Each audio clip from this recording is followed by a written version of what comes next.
Let's recap Kayla's story.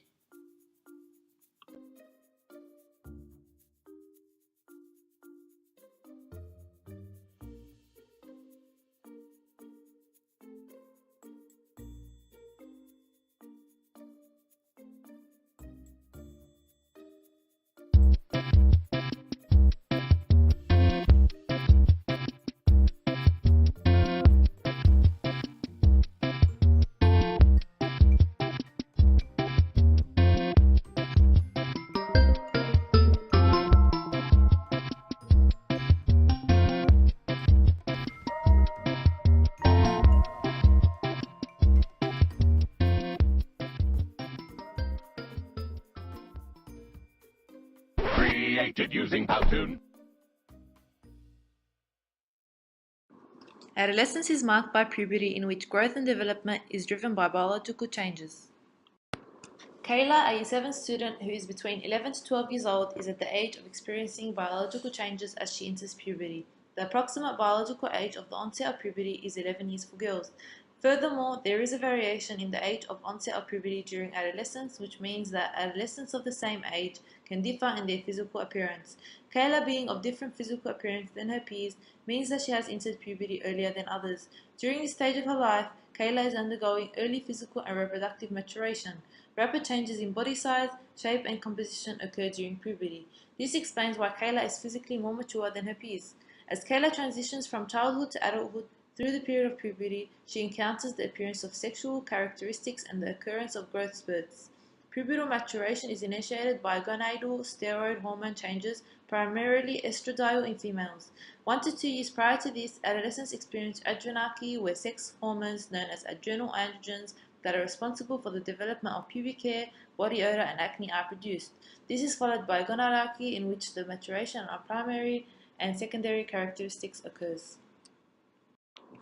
Studies indicate that girls who experience early maturation are negatively affected. Problems that are correlated with early maturation include depressed mood, negative body image, substance use, school problems, and increased sensation seeking.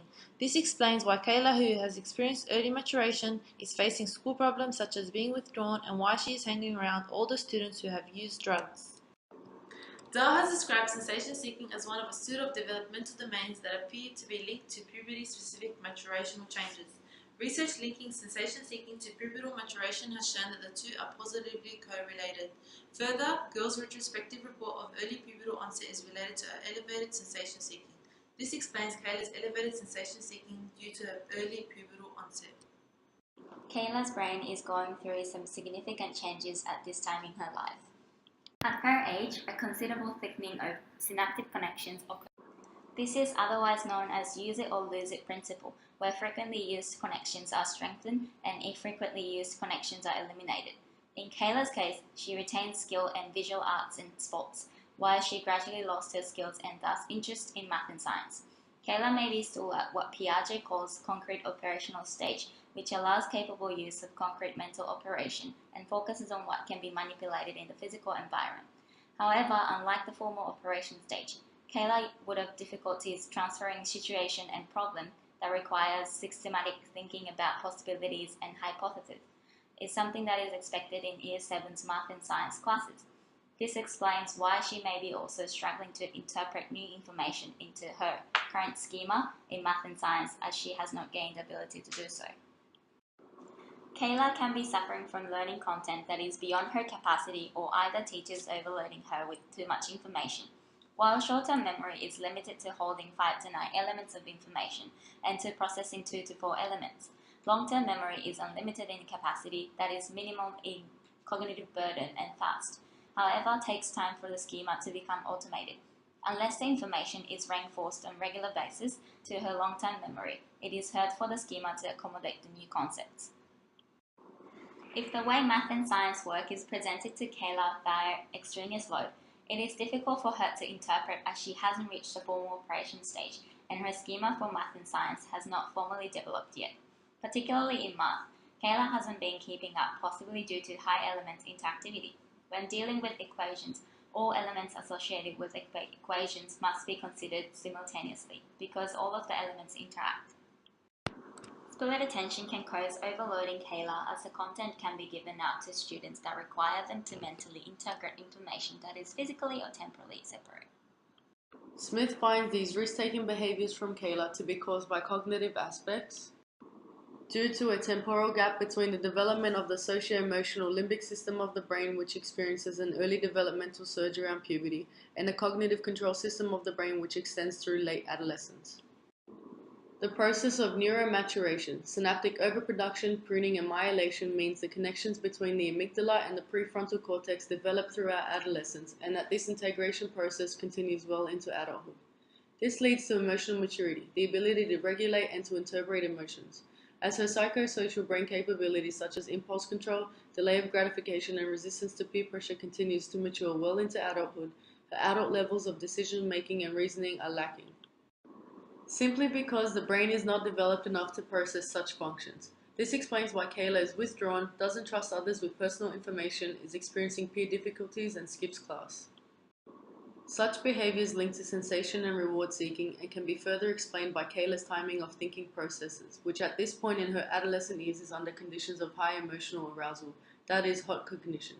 This affective influence is relevant to her daily decisions made at the level of gut feelings regarding what to do in particular situations, rather than deliberate thoughts about outcome probabilities or risk value. As the networks related to cognitive control mature more slowly in late adolescence and early adulthood, the early maturing networks related to reward sensitivity in adolescence increase Kayla's tendency to take greater risks during these years. Parenting style, parental monitoring, religion, socioeconomic status, the presence of peers, and family history are some sociocultural factors that have been found to be related to risk-taking in adolescence, which can lead to educational failure. This is because the environment, like our social relationships, influences how our brain grows. How we interact with others designs and routes our neural networks, which in turn drives our subsequent response patterns. Furthermore, perceptions and/or observations, especially overestimations of what friends are doing, can stimulate individuals' emotional arousal and desire to experience the sensory rewards that their peers are experiencing. They may use their perceptions of their peers' involvement as a way to justify their own risk-taking behaviors. Therefore, such evidence further reasons why Kayla skips class, hangs with older delinquent students, and is withdrawn.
My name is Iman Isa, and in this video I'll be talking about my learning experiences in the unit Adolescence Development and Teaching and mentioning the implications for their philosophy as a secondary biology teacher.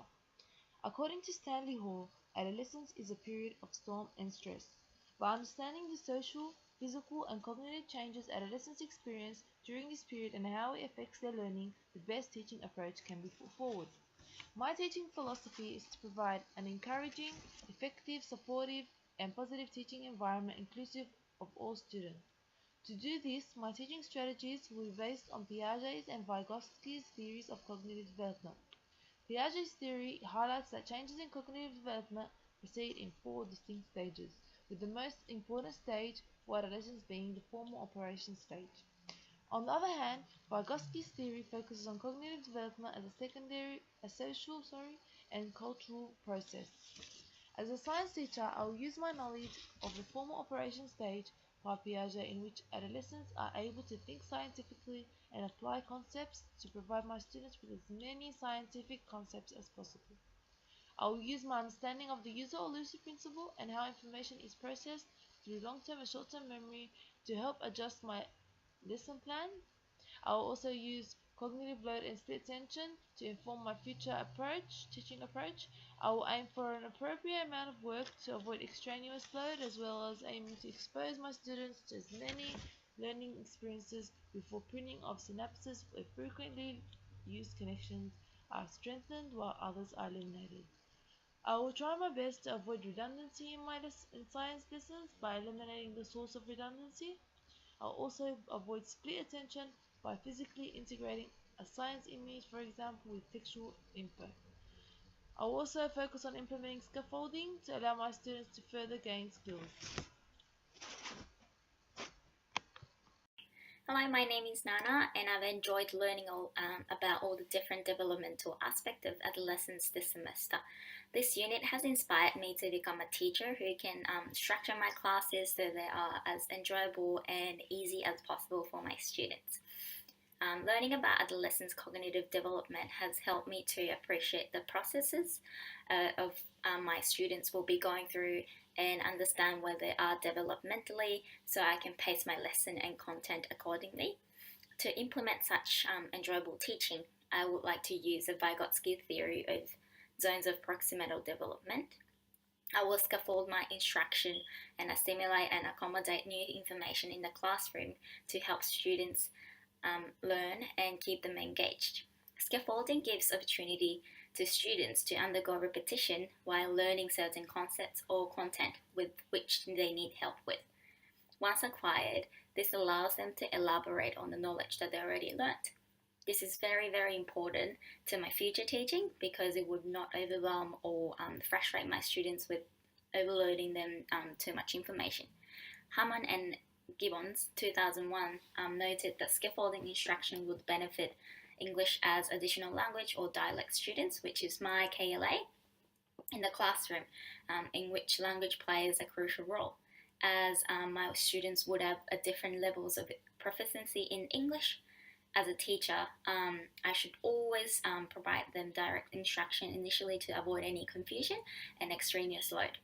For example, asking them to study something that is not going to be on the test. Thank you for listening. Hello, my name is Nahida Fahel, and I have learned a lot about adolescence this semester. One thing's for sure, I do understand they all go through different biological, psychological, and social factors, and not one adolescent is the same. Their behaviors, attitudes, and decisions within classroom context all depends on things like their state of maturation, their socio-emotional networks, and social factors like peers and family and friends. And all of these issues are things I need to be aware of and pay very close attention to while teaching.